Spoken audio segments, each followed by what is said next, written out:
Año. ¿Con qué me pasó con eso? No, que estamos hablando de eso y yo dije, pregúntale que no sé si él sabe. Lo soplan y se emborracha. Sí.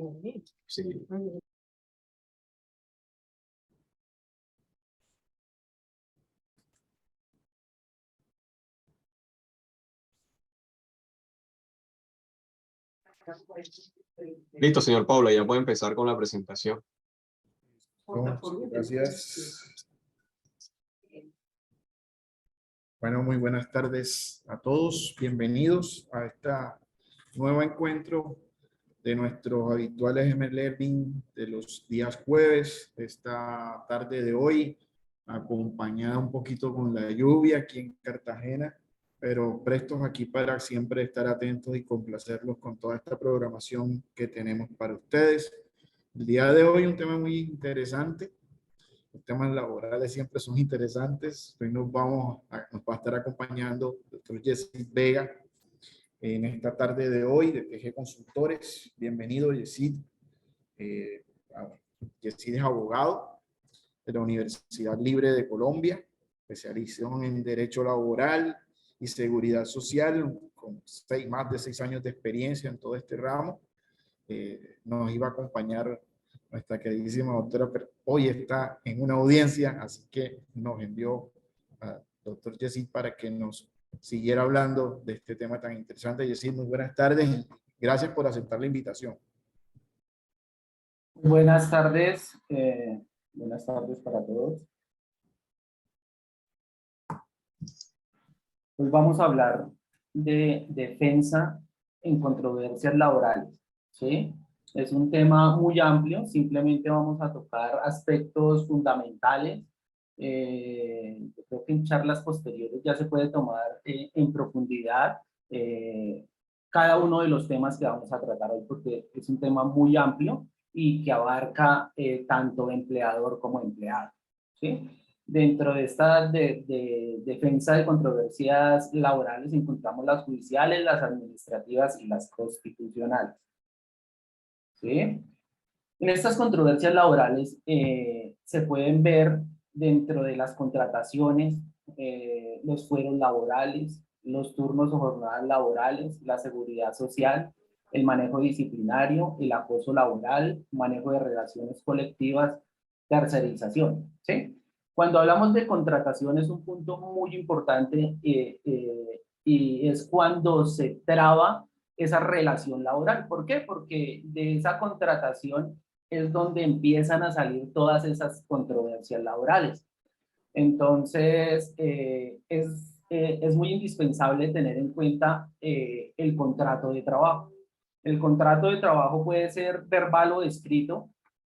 No interesa que esté escrito. Muchas veces las personas piensan que si no está escrito... El proceso disciplinario.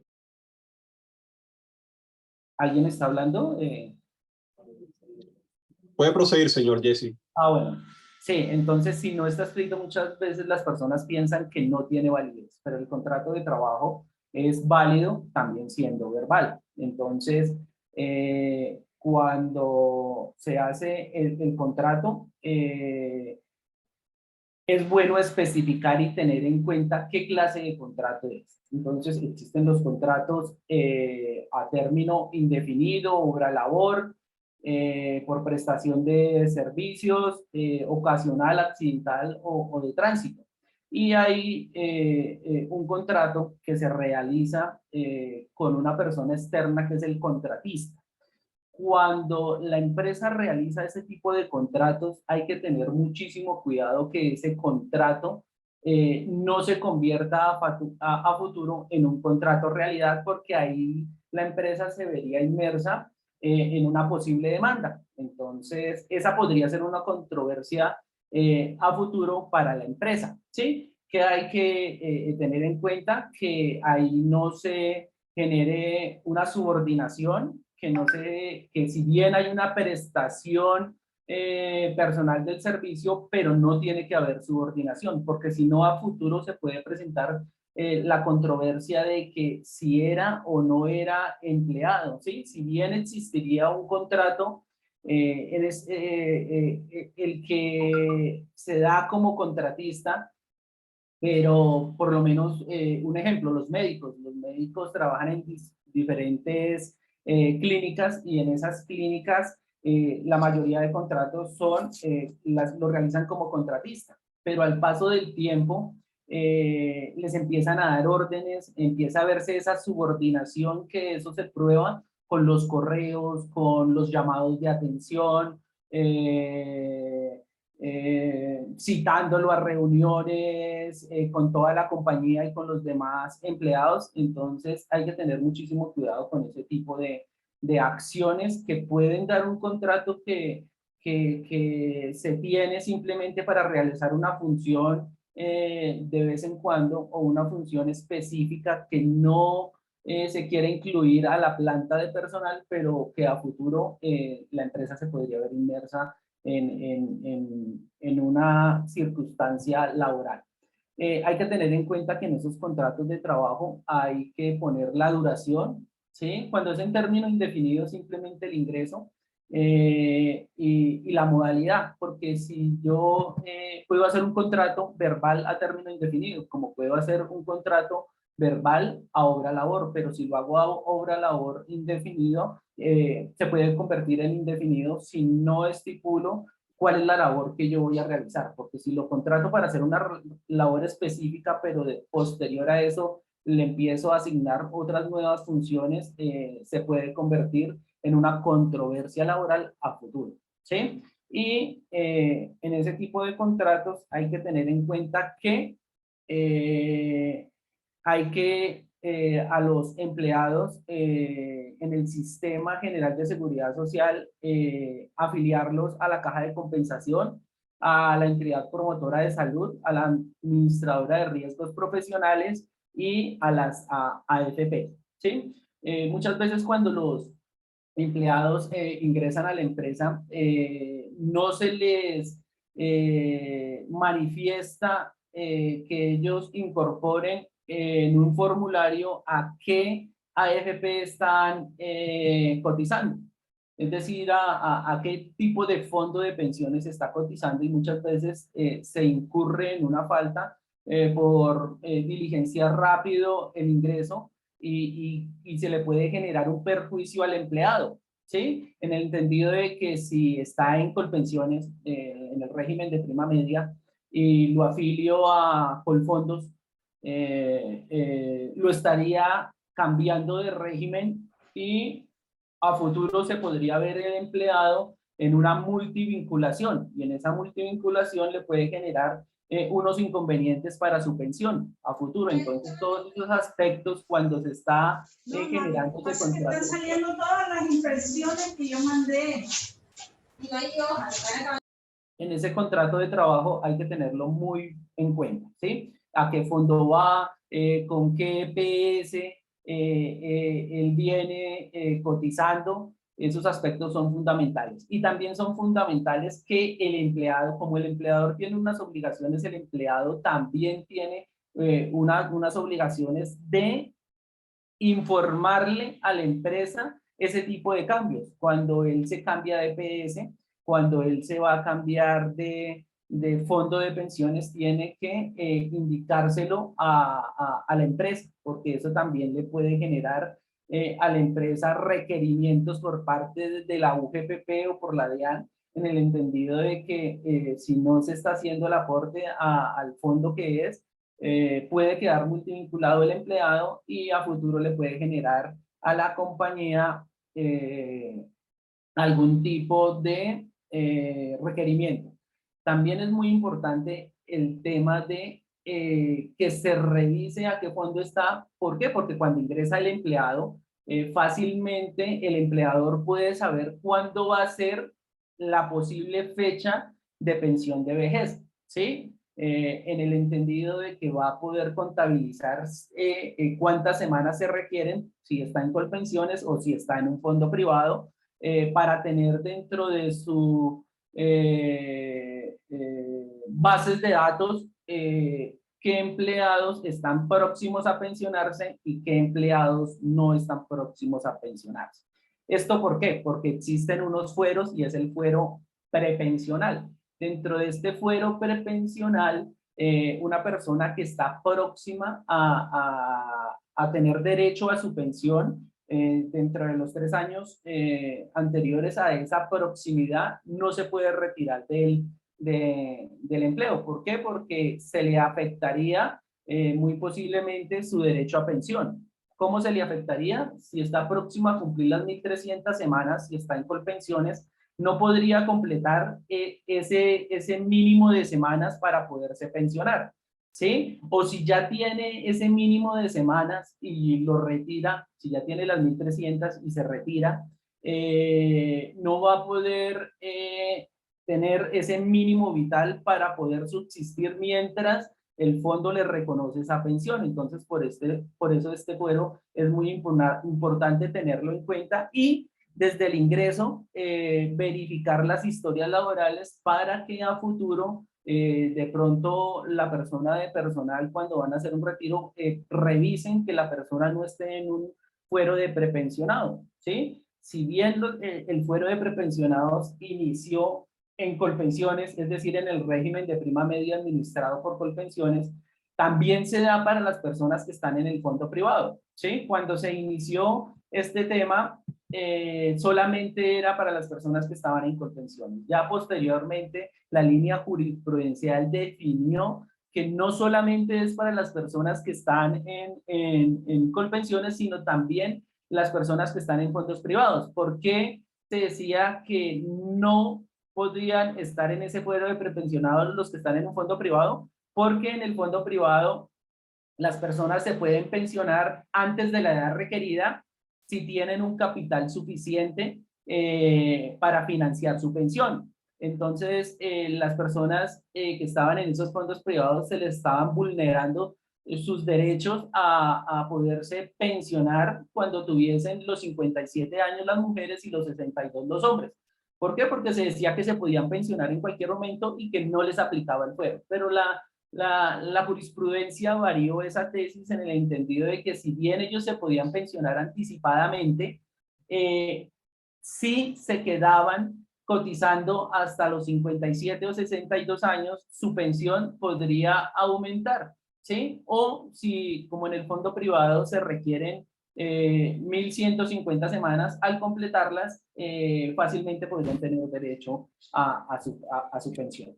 También hay que tener en cuenta otros tipos de fueros, como es el fuero sindical. Este fuero sindical es para las personas que están dentro de un sindicato, ¿sí? Si bien ellos no están blindados para posibles retiros o procesos disciplinarios dentro de sus funciones, sí tienen ciertas prerrogativas que se le tienen que tener en cuenta, como el reunirse, como los permisos sindicales, pero también para poderlo retirar se tiene que hacer un levantamiento de fuero sindical.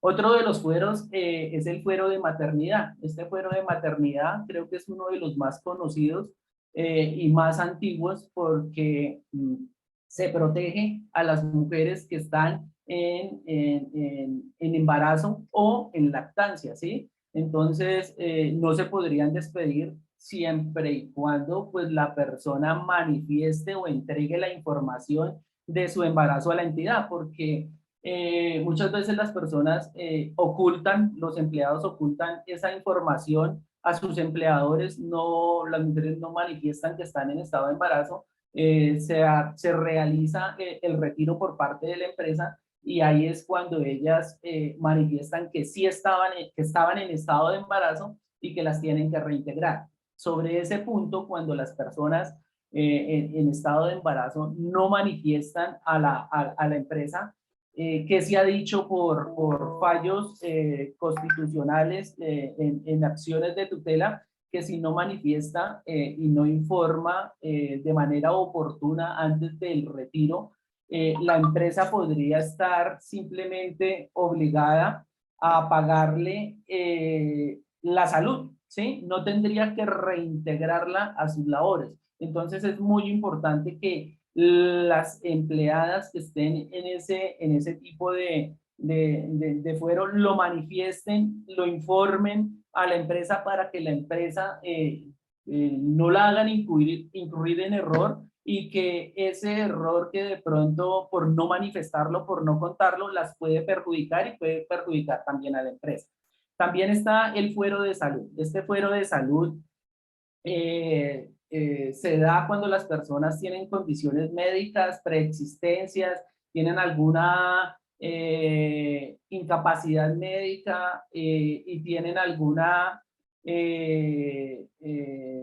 consideración médica para ellas tenerlas en una parte especial o reubicarlas. Estas personas tampoco se les puede retirar siempre y cuando la causal no sea su estado de salud, ¿sí? Para todos estos fueros que yo he señalado, no quiere decir que el empleador esté en la obligación de tenerlos o tenerlos y no poderlos retirar, ¿sí? Si bien estos fueros de estabilidad laboral reforzada hacen que el empleador no los pueda retirar de manera oportuna con una causal objetiva, sí se puede retirar siempre y cuando se le pida autorización al Ministerio de Trabajo. Porque si una persona con fuero de salud no cumple sus funciones, se le da todas las recomendaciones que expida el médico tratante, pero aún así no cumple ni siquiera con su horario, no cumple con algunas funciones, la empresa tiene la posibilidad de iniciar su proceso disciplinario, no terminando el vínculo laboral con el proceso disciplinario, sino que con ese proceso disciplinario se les solicita autorización al Ministerio de Trabajo para que él proceda a evaluar el caso, y si ve que el empleado se está aprovechando de su situación de fuero de estabilidad laboral reforzada para no cumplir con ciertas funciones que debería cumplir, autorizaría el despido y este sería legal. Entonces, tampoco, porque muchas de las personas piensan que porque la persona está en un fuero de estabilidad laboral reforzada no se puede retirar del servicio. Eso no es así. Existe entonces la posibilidad que el Ministerio de Trabajo realice esa autorización, ¿sí? Autoridades judiciales en defensa controversias laborales. Existe para asumir esas controversias judiciales que se dan dentro de las relaciones laborales, empleado-empleador, se llevan a un proceso ordinario. En un proceso ordinario ya puede ser de primera o de única instancia. Cuando se dice de primera instancia es porque hay una segunda instancia. Cuando se habla de única instancia, lo que lo define es la cuantía. Para que sea de primera instancia, se necesita que la cuantía sea superior a 20 salarios mínimos legales vigentes, ¿sí? La parte vencida en ese juicio, en una sentencia, tiene la posibilidad de apelar. ¿Cómo se desarrolla estos procesos laborales? Entonces, la litis se traba primero con unas reclamaciones administrativas, ya sea porque el empleador quisiera demandar a un empleado o porque el empleado quisiera demandar al empleador, que la segunda es la que más se ve en los juzgados. El empleado casi siempre demanda al empleador, ya sea porque ve afectados sus derechos, porque siente que algún despido fue sin justa causa, porque existió un acoso laboral, porque diferentes acciones. Entonces, hecha la reclamación ante el empleador, este tiene la facultad de contestar, el empleador, dentro de los 15 días. Si no se contesta, el empleado puede acudir a la acción ordinaria, es decir, demandar. Presenta su demanda.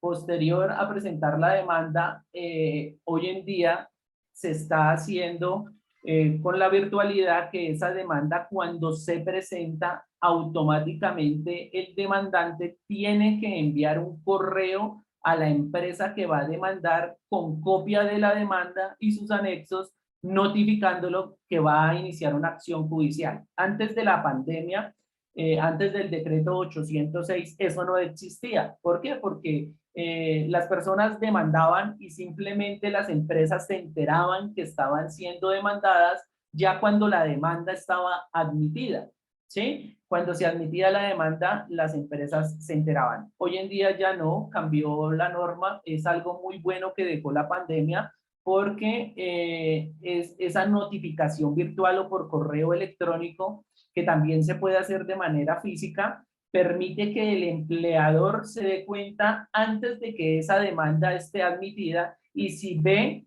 que si se le atribuye alguna falla que alega el demandante, podría conciliar antes de que se trabe la litis, es decir, antes de que se admita la demanda y se vaya a iniciar el juicio. Entonces, si el empleador no recibe esa comunicación, puede ser que el empleado nunca haya demandado, o que si lo realizó, la demanda tiene que ser inadmitida. Cuando realiza esos pasos, la demanda se admite por parte del juez. El juez ordena a la parte demandante nuevamente volver a notificar a los demandados. Notificados estos, se fija una fecha, se les da la oportunidad a los demandados que procedan a contestar la demanda. Contestan la demanda y en auto el juez procede a admitir esas contestaciones de la demanda y a fijar fecha para audiencia. La primera audiencia que se desarrolla en esa etapa judicial es la del artículo 77. ¿Qué se hace en esa audiencia del artículo 77? Iniciar una etapa de conciliación. Que en esa etapa de conciliación el juez es un tercero que simplemente va a mediar en una posible eventual acuerdo entre las partes. Es decir, si el demandante alega tener derecho a una liquidación mayor a la que el empleado le realizó, el empleador puede simplemente manifestar que le va a pagar algún porcentaje de lo que pretende el demandante, y si se llegase a un acuerdo en esa etapa de conciliación, sería una forma anticipada de terminar el proceso y no se daría por sentencia, sino por una conciliación judicial. Entonces, el juez la avalaría si no se está vulnerando algún derecho que es irrenunciable, ¿sí? Porque lo único que se puede conciliar son derechos que no sean renunciables, ¿sí? ¿Qué no es renunciable? El derecho a una pensión, el derecho a una indemnización sustitutiva. ¿Qué no es renunciable? El derecho a tener una prima, el derecho a tener unas prestaciones sociales, el derecho a haber tenido una cotización al sistema en pensiones. Esos temas no son conciliables y por tal razón el juez no los podría avalar en una conciliación, ¿sí? Entonces, si no se propone ninguna fórmula conciliatoria o se propone y las partes no están de acuerdo, el proceso continúa su curso. ¿Qué sigue posterior a eso? Es fijar el litigio. ¿Cómo se fija ese litigio? El litigio se fija con la demanda, sus pretensiones, sus hechos, la contestación de la demanda y sus excepciones, ¿sí? Entonces el juez verifica qué hechos por la parte demandada se aceptaron. Esos hechos son excluidos del debate probatorio y el juez fija el litigio con los demás hechos y con las pretensiones y excepciones de la demanda. Fijado ese litigio, se procede a decretar las pruebas. Entonces, las pruebas que la parte demandante quiso hacer valer dentro del proceso, el juez ve la viabilidad de que sean procedentes conducentes y que se puedan practicar dentro del proceso y las ordena, ¿sí? Lo mismo las pruebas que solicitó la parte demandada, ¿sí? Decretadas esas pruebas, se procede en el artículo 80 a hacer la práctica de las pruebas.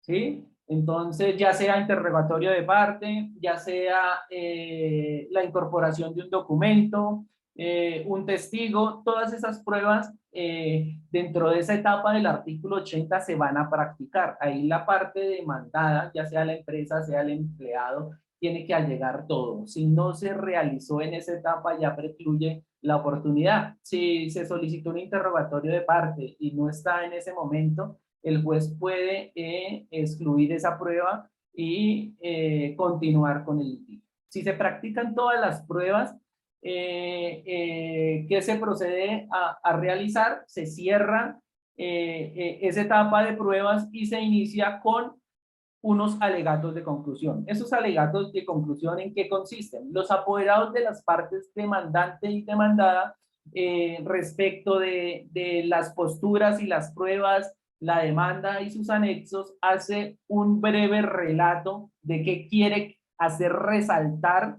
que no estaba dentro del escrito de demanda y la contestación para que el juez lo tenga en cuenta en su fallo.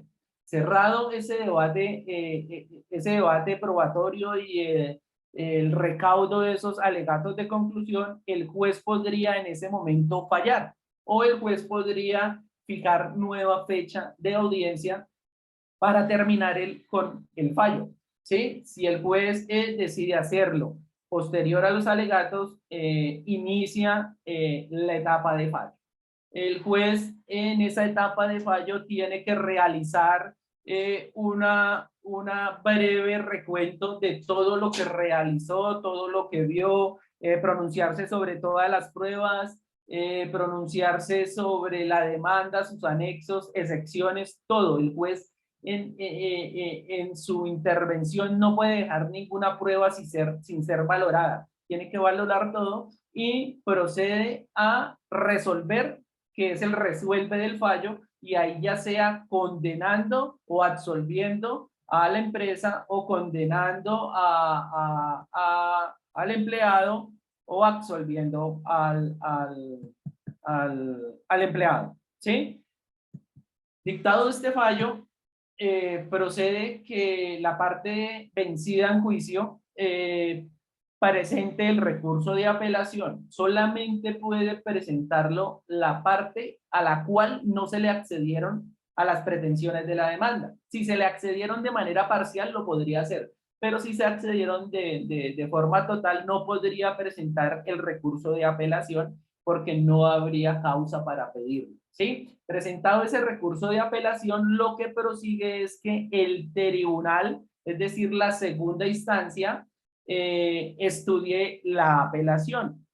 En segunda instancia es un proceso más rápido, ahí lo resuelve un tribunal, es decir, 3 magistrados, va a haber un magistrado ponente y 2 que avalan esa ponencia. El magistrado ponente es el que proyecta el fallo de estudiado el recurso de apelación. Si la ponencia es positiva, esto quiere y es avalada por los otros 2 magistrados, el fallo de primera instancia va a ser revocado, ¿sí? Revocado el fallo. Si la ponencia es no acogiendo el recurso de apelación, el fallo de primera instancia quedará en firme y sobre esa firmeza, ¿qué procedería? Un recurso de casación, pero el recurso de casación en materia laboral se requiere que sea por encima de los 100 salarios mínimos, es decir, más de 100 millones de pesos. Entonces, es decir, si unas acreencias laborales superiores a los 20 salarios mínimos están viéndose inmersas en un litigio,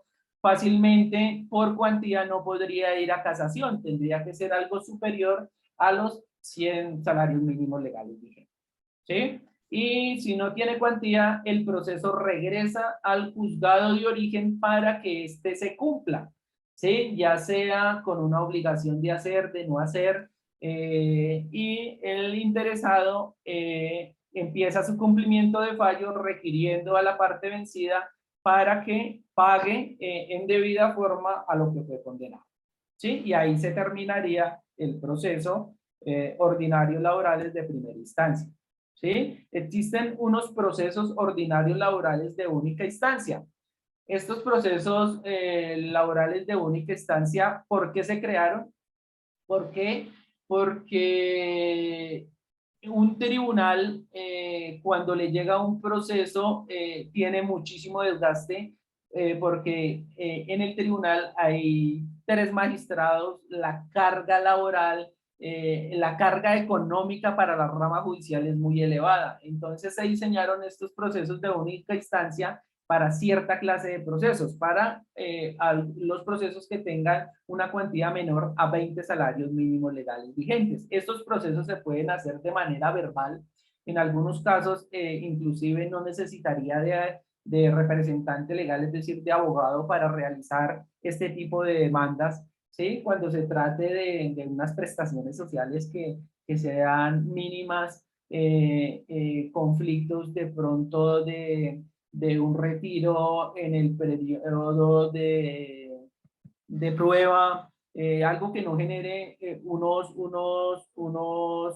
más de 20 salarios mínimos legales vigentes, y este proceso no tendría segunda instancia, ¿sí? Entonces sería que el juez de primera instancia, es decir, de única, falla y no hay oportunidad para presentar el recurso de apelación que sí se presentaba en el de única instancia, en el de primera instancia, ¿sí? ¿Cuándo podría ir a segunda instancia? Cuando la entidad que se está demandando es una entidad pública como Colpensiones. Entonces, si bien la regla general de única instancia es que no exista una segunda instancia, para las entidades públicas como Colpensiones, sí, y ahí es donde la regla general no se cumple. ¿Por qué? ¿Por qué se da este aspecto? Porque la nación es garante de lo que pase con esas entidades públicas, y si una entidad pública como Colpensiones se ve vencida en juicio, un juez de segunda instancia tiene que valorar ese fallo para ver y garantizar que no se esté en detrimento del patrimonio de la nación, simplemente en esas entidades. De ninguna otra forma se podría ir a segunda instancia.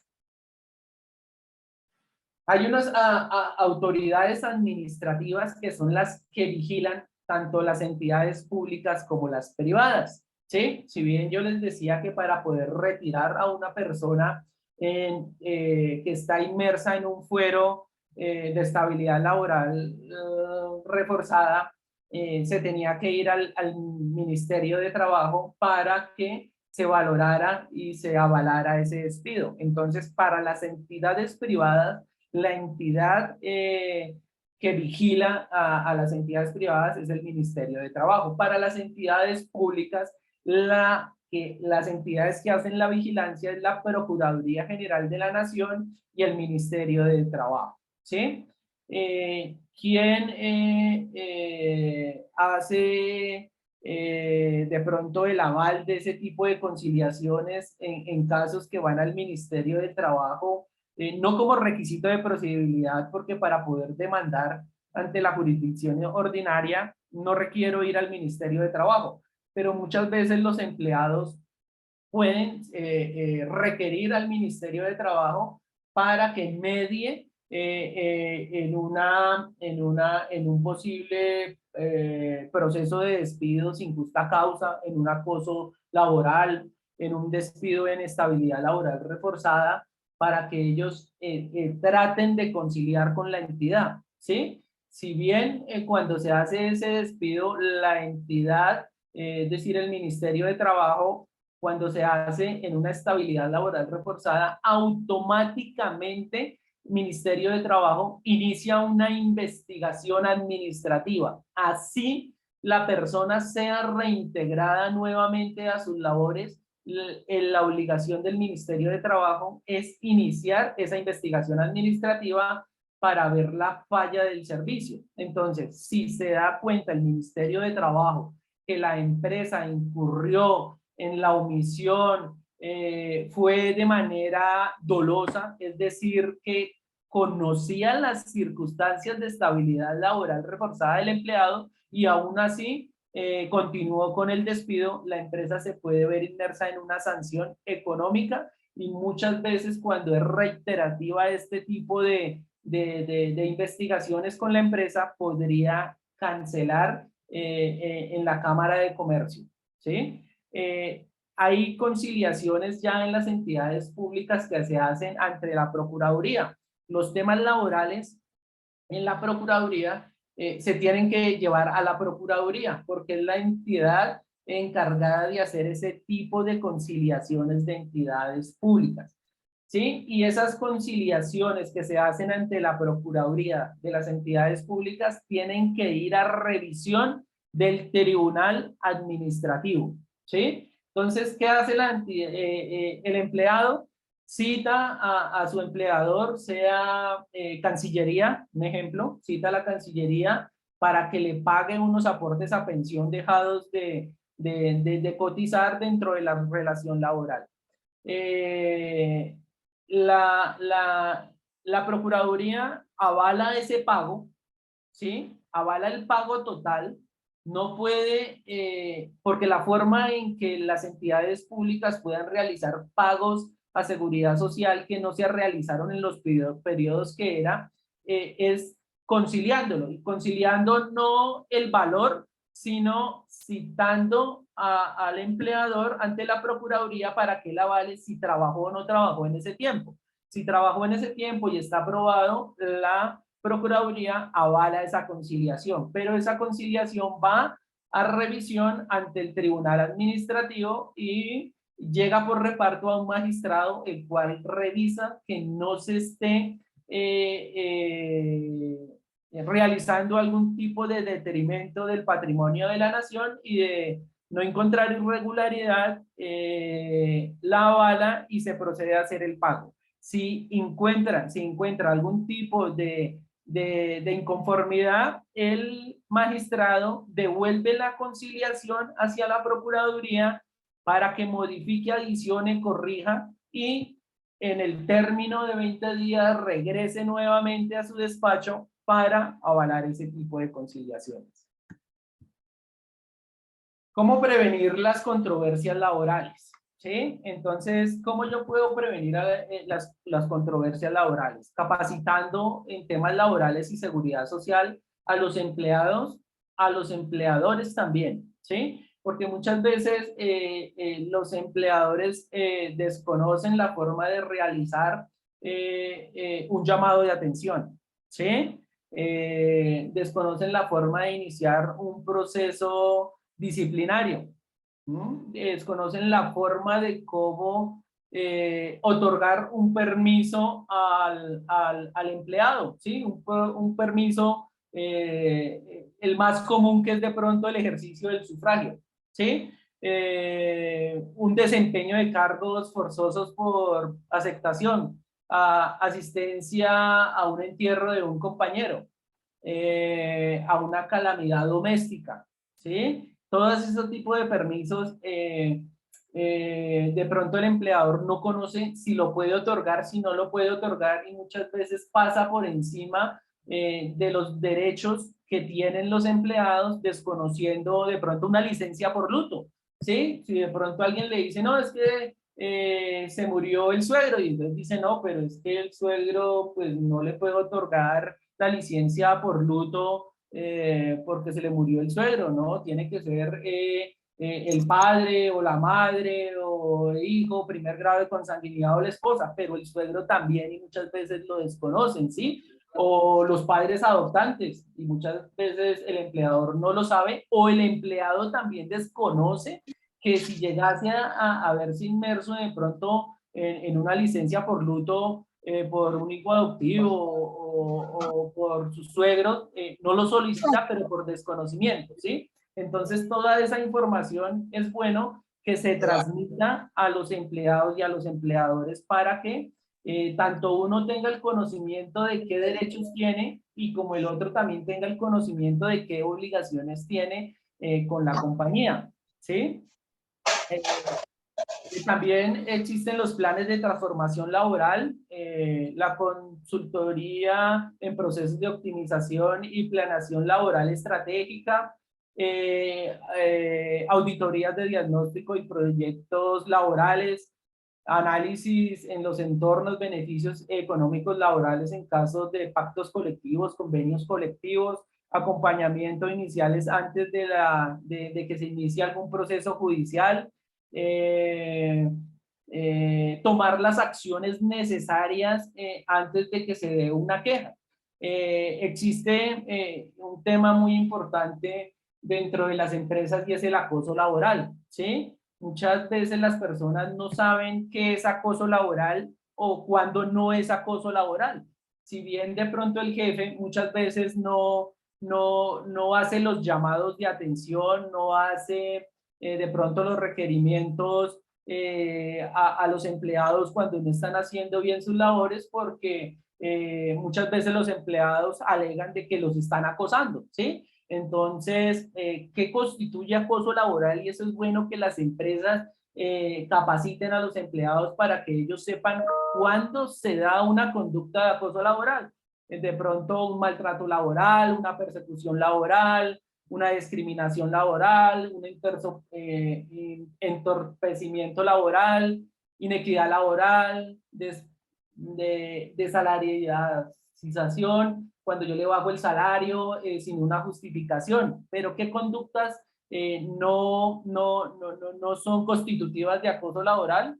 De pronto, cuando yo le exijo al empleado que cumpla con el horario, y se lo reitero y si lo reitero, porque está llegando tarde y él no cumple con su horario, entonces esa orden no se puede constituir como acoso laboral, porque simplemente se le está requiriendo para que cumpla con una labor que él está obligado a hacer, como es la llegada dentro del horario laboral, ¿sí? Exigencias razonables como de pronto no tener líquido cerca del teclado, exigencias laborales como revisar el correo, exigencias laborales como contestar de pronto una llamada del empleador dentro de las horas laborales,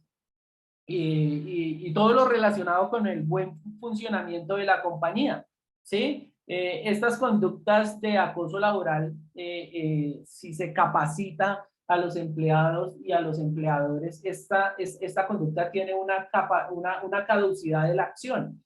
Si ejecutaba la acción que se constituía como acoso laboral y la persona no interpuso la queja ante el comité de convivencia, esta tendría una caducidad de 6 meses. Si la persona lo va a alegar al mes séptimo o posterior a los 6 meses, ya no se podría tener en cuenta esa queja dentro del comité de convivencia. Si bien se le podría recepcionar, pero la persona no quedaría aforada con ese acoso laboral, ¿sí? Y entonces ahí es donde el comité de convivencia, si no se ha capacitado, si ese comité de convivencia no tiene las acciones para prevenir ese tipo de inconvenientes, no va a saber cuáles pueden ser las funciones. Muchas veces en las empresas nombran al comité de convivencia a la persona que quieren los empleados, pero de ese comité de convivencia se tiene que hacer un nombramiento que sea equitativo, porque ese comité de convivencia va a salvar a la empresa de pronto de alguna queja que sea infundada, o va a proteger a un empleado de un acoso que se esté presentando, ya sea por los mismos compañeros o por la misma empresa. Entonces este comité de convivencia tiene que tener la capacidad intelectual, el conocimiento, siquiera mínimo, que se le capacite sobre cómo recepcionar o dar trámite a una queja, cómo examinar en confidencialidad esos casos, escuchar a las partes involucradas. Muchas veces las personas que van a tomar la queja no escuchan porque ya escucharon otra versión de un tercero y entonces creen saber que ya conocen el caso. Entonces muchas veces no se les capacita que esa queja al momento de la recepción tiene que escucharse desde el inicio y hasta el final, y todas las objeciones que pueda presentar el quejoso, ¿sí? Y dentro de esa escucha de esa queja tiene que fomentársele a las personas que están interponiendo la queja un espacio de diálogo, ¿sí? fomentarles unos planes de mejora, hacer seguimiento a los compromisos que se den, en caso de incumplimiento de estas quejas, se podría presentar a la Procuraduría una queja o al Ministerio de Trabajo si no se cumplió, presentar medidas estratégicas de prevención, y todo eso se da por esa prevención que se da. O sea, si en la empresa se están recibiendo demasiadas quejas, es porque no hay una prevención para evitar ese tipo de acosos laborales, ¿sí? Entonces, esa sería una alerta de que no se está haciendo una buena prevención, ¿sí? Esa prevención, ¿por dónde inicia? Por el reglamento interno de trabajo, ¿sí? Dentro del reglamento interno de trabajo, todas las empresas incorporan la forma en que yo puedo disciplinar a un empleado. Si yo como empleador no tengo un reglamento de trabajo adecuado a las funciones de la empresa, si no lo tengo implementado y actualizado con la nueva era, como es la virtualidad, si dentro de ese reglamento de trabajo no incorporo lo novedoso, no podría sancionar a un empleado por una conducta que no está incorporada dentro de ese reglamento de trabajo, ¿sí? Entonces, prevenir que eso no pueda pasar, que ese reglamento de trabajo esté ajustado a la nueva normatividad, que ese reglamento de trabajo sea acorde con el core del negocio, que si voy a llamar a un proceso disciplinario al empleado, yo sepa y el reglamento de trabajo me diga los pasos para hacerlo, pasos simples que si bien están en el código laboral, en el reglamento de trabajo es la forma más expedita de hacerlo. ¿Por qué? Porque el código laboral da unas pautas generales, pero no podría ese código laboral enfocarse en todas las funciones de todas las empresas. Si bien Confenalco tiene un core de negocio que no es igual al core de negocio de la empresa Codensa, ¿sí? Tienen diferentes funciones y por esas diferentes funciones los empleados tienen ciertas prerrogativas, ciertas obligaciones para cumplir. Entonces estos reglamentos de trabajo tienen que estipular cómo se hace una notificación, cómo se hace una formulación de cargos, cómo se hace un traslado de pruebas, cuántos términos tengo, cómo puedo decidir y cómo puedo sancionar. Yo no puedo sancionar a una persona, ejemplo, a la empleada del servicio por no haber llevado un documento a gerencia, ¿sí? Si dentro de las funciones de ella, para lo que ella fue contratada, no estaba llevar ninguna documentación. Eso lo tiene que realizar otro tipo de funcionario. O yo no podría sancionar al gerente porque el escritorio no está con las medidas sanitarias adecuadas para realizar labores dentro de la empresa. ¿Por qué? Porque no está dentro de las funciones. Entonces, toda esa prevención, cómo explicarle a los empleados, hacerles capacitaciones de prevención para que no se llegue a los procesos disciplinarios, a la imposición de multas, sanciones y muchas veces la terminación de los contratos de trabajo.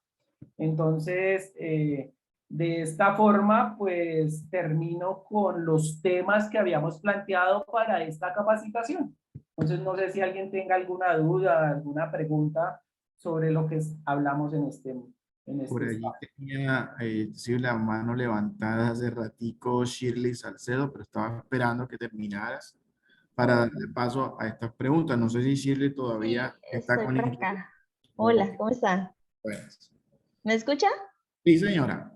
¿Cómo está? Bueno, nada, la verdad me interesó muchísimo desde el primer día que me llegó la notificación de la capacitación, de la charla, porque justo en estos momentos estoy pasando por un proceso de demandas laborales que se me presentó en la empresa. Entonces, tengo 3 casos y puntualmente quiero hacer la pregunta porque hay un empleado que efectivamente fue despedido y él ya No me tenía... vayas a decir nombres, por favor. No, no, no te voy a decir nombres. Bueno. El empleado fue despedido, ¿verdad? Él Sí. tenía la edad y tenía las semanas para el tema de su pensión. Y tenía un problema con el fondo de pensiones porque se le habían perdido como unas semanas, pero finalmente, meses después de haber salido, él logró arreglarlo y empezó a recibir su pensión. En estos momentos, él me está presentando a mí este documento donde dice que me va a demandar porque se está pegando al tema de la estabilidad reforzada, que no se podía despedir en ese momento. Y bueno, estamos mirando a ver si es procedente o no procedente esa demanda que él nos está, pues, que dice que nos va a colocar. Listo, te contesto sobre ese punto.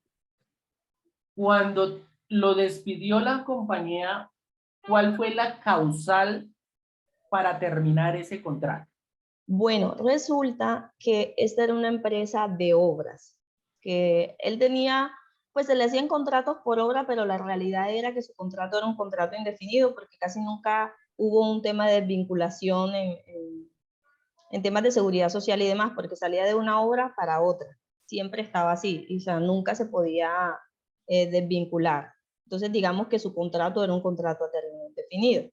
Pero se nos terminó la obra, hubo un tema de liquidación de socios, una separación de socios, entonces se decidió despedir a todos los empleados que tenía la compañía.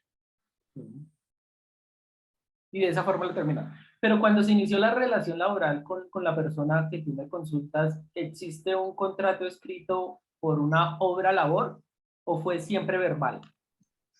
Bueno, de acuerdo a lo que yo encuentro entre sus documentos, sí hubo un contrato escrito. También habían unos contratos en forma Minerva. La verdad, yo entré a la empresa años después y es como todo lo que está en su carpeta, lo que encontré. Pero igual el tema de su pago de seguridad social, porque estuve revisando, nunca hubo una desvinculación, o sea, nunca se sacó de la seguridad social. No importa, no importa. No importa porque es que ese contrato inicial, si bien se fue prorrogando, que no se hicieron más contratos, no se puede decir que es a término indefinido, ¿sí? Porque un contrato a obra labor no se puede convertir en indefinido, sino que después fueron contratos a obra labor de manera verbal, ¿sí? Entonces, si él quisiera demandar, él podría demandar una subordinación. Cuando lo retiraron, se le liquidaron prestaciones sociales como si él estuviese en un contrato a término indefinido.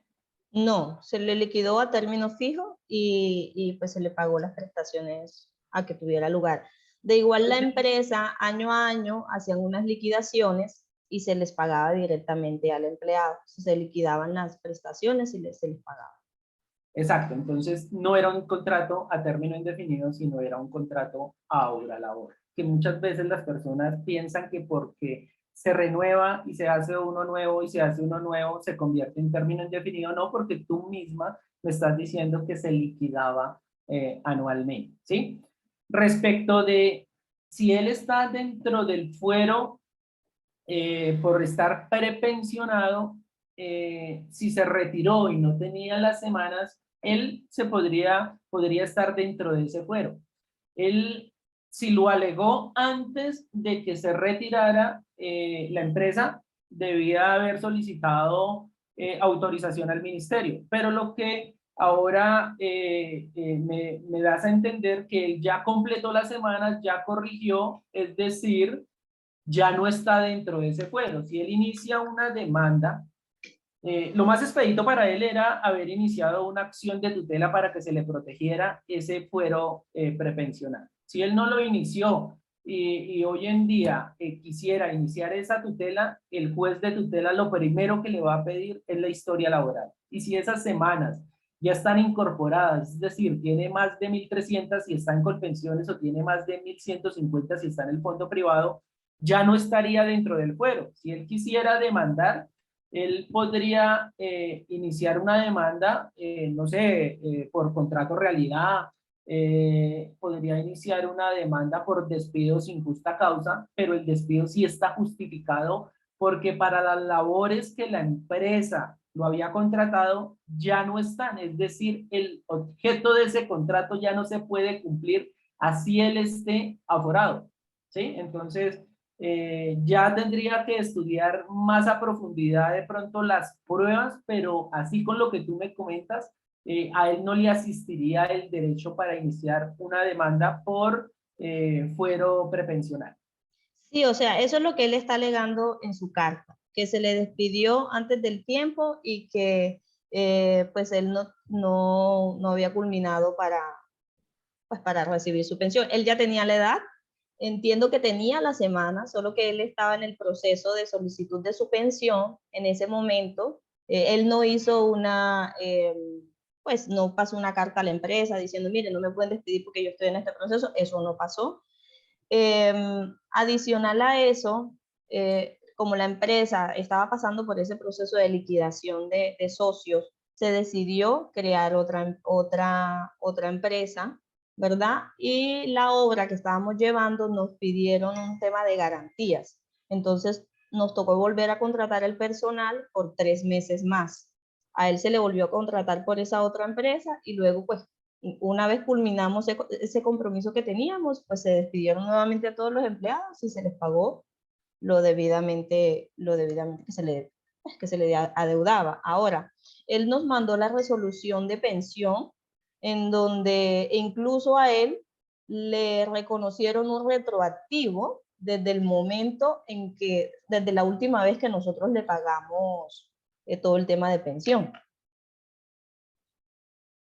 No, a él no le asistiría el derecho a demandar por fuero prepensional. Ok. Y bueno, en el caso de los otros empleados es similar. Ellos, pero en este caso ellos están aluciendo un tema de intereses de cesantías. Resulta que la empresa era manejada prácticamente de manera familiar. La administradora tenía a su sobrina, al cuñado, pues a toda la familia. El contrato, aunque lo hicieron a término indefinido, pues la realidad era que era obra, que salían de una obra para otra, porque eso era lo que hacía la compañía, siempre se dedicó a obras.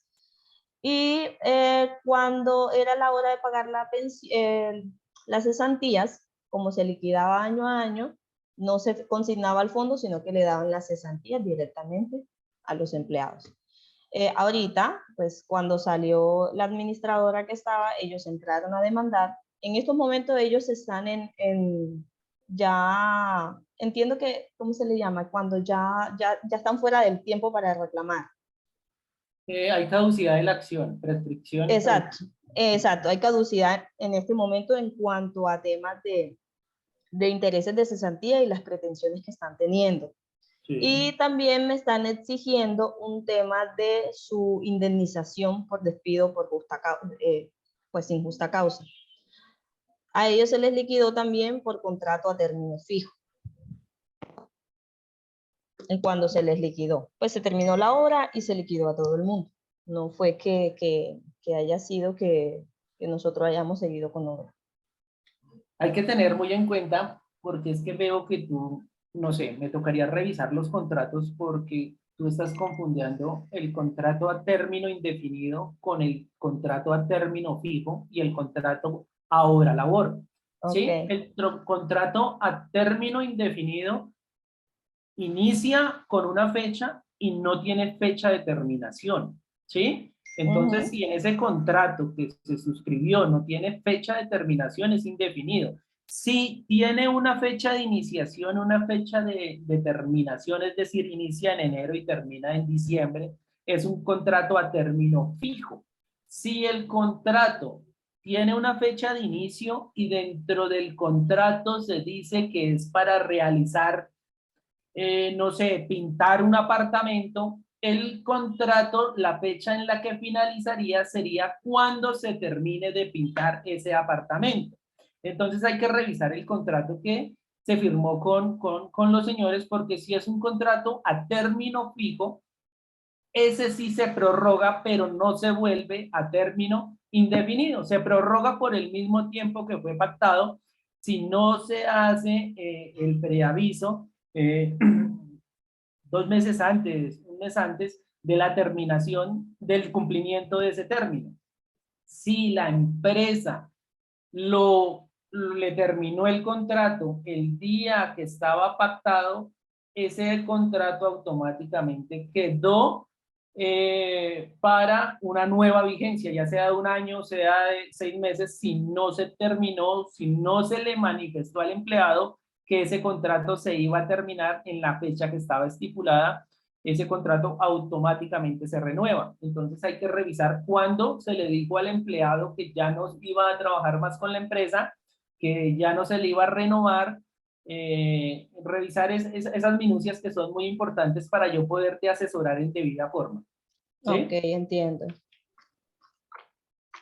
Ok. Sí, bueno, en caso, pues nosotros estuvimos revisando el tema de los intereses de cesantías y demás, pues ya no es procedente, está fuera de término, pero el tema de la indemnización, de acuerdo al contrato y la forma como se manejó, que era más indefinido que otro tipo de contrato, pues sí tenía derecho a la indemnización. Entonces eso es lo como estamos como revisando. Sí, pero mira que tú estás volviendo a decir lo mismo. No, el contrato es indefinido. Sí, no, el contrato que está firmado dice contrato a término indefinido. La Pero da fecha de realidad era terminación. que era de obra, pues siempre salían de una obra para otra. Hay que leerlo para poderlo interpretar. Así lo interpretaríamos, pues porque yo puedo poner en el encabezado contrato a término indefinido, pero si dentro del cuerpo del contrato yo digo que es para realizar una función de pintar una casa, ¿sí? Estoy Ok. estipulando que es obra labor, ¿sí? Si bien el encabezado dice término indefinido, ahí es donde viene la interpretación del juez y la interpretación del contrato, porque hay un principio en derecho laboral, el cual es la primacía de la realidad sobre las formas, ¿sí? La forma puede ser un contrato formato a término indefinido, pero la realidad es que era un contrato a hora labor. Hay que interpretarlo, leerlo y saber qué es lo que quiso expresar el empleado para que realizara el empleado. ¿Listo? Ok, entiendo. Ok. Pues esas serían como las dudas que tenía y no sé si después cómo hacemos para... ok, ya vi el tema de las asesorías. Voy a Listo. lo más... Es que probablemente los voy a llamar. Listo, listo. Sí, lo revisamos en la compañía. Habemos varios abogados laboralistas, entonces te lo podríamos revisar en detalle y te podríamos orientar en qué derecho les asiste o si no les asiste ningún derecho, cuál de los dos tiene la razón. ¿Sí? Ok. Listo, muchas gracias. Sí, señor.